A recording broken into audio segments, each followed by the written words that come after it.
The Island Hikers has now shared its side of the story as it relates to the death of 55-year-old Richard Baird.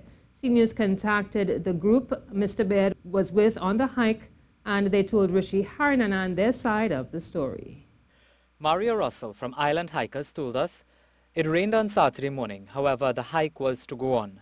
It started at about 5:45 a.m. The trip to Hollis Waterfall through the Aribo Forest is normally 3 hours, but due to the weather, it took about 5 hours. Russell said despite that, everyone made it to the waterfall, including Baird. The problem started when the group left at around noon. According to Russell, there was a difficult mountain to climb, and while Baird was able to make it to the top, on the way up, he complained of cramps. While going up, he also complained of cramps, and I sprayed his foot with spray to help him. He said his calves was cramping and whatnot. We eventually reached the top of the mountain, and we only had an hour or less to go before we finished the hike. So before we finished the 10-hour hike, which it would take. On the home stretch now, I noticed that his shoes, the sole of his shoes had come off. Russell said he told Baird to take caution as the mountain was slippery and his shoe was already in a bad state. At this point, Russell took lead, leaving Baird at number 3 in the line of 9 people. On the home stretch, coming to the end of the hike, probably about, I would say, half an hour to 45 minutes before we finish. At one time I stopped because I know everybody was very tired, especially this back group. We all were tired and exhausted. I stopped and I asked him if he was okay. I told him I have to be in front if he is okay, and his words to me was, yes, I'm okay. The group proceeded.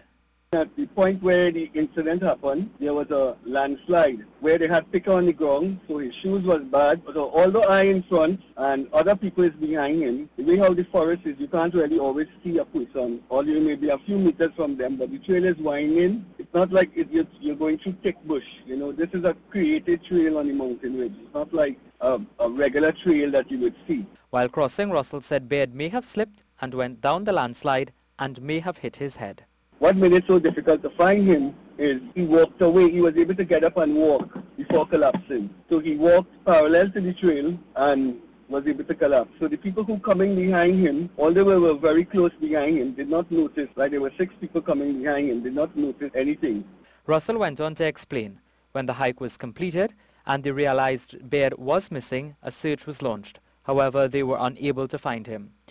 He did explain Baird was an experienced hiker of 9 years.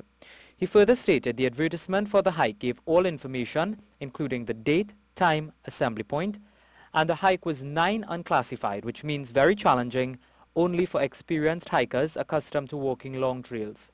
It noted casual or novice hikers should not attempt. Unsure of one's fitness, please call to discuss. Rishi Harrynanan, CNews. Well, Mr. Russell said people must understand the risk associated with hikes before casting blame. And in hiking and all things, accidents can happen. People can slip. I would get blamed because, you know, we didn't see him slip, but because of the nature of the trail where it's a winding, blocking trail, and you can't really see the person in front of you. Accidents can happen on a trail. And on top of that, it rained on Saturday morning, very much. And I mean, I did caution him. Much I did realize so and so. But I mean, at the end of the day, you have to try and walk out. I mean, there's no, on these trails, this is a trail when you're in, there are no escape routes.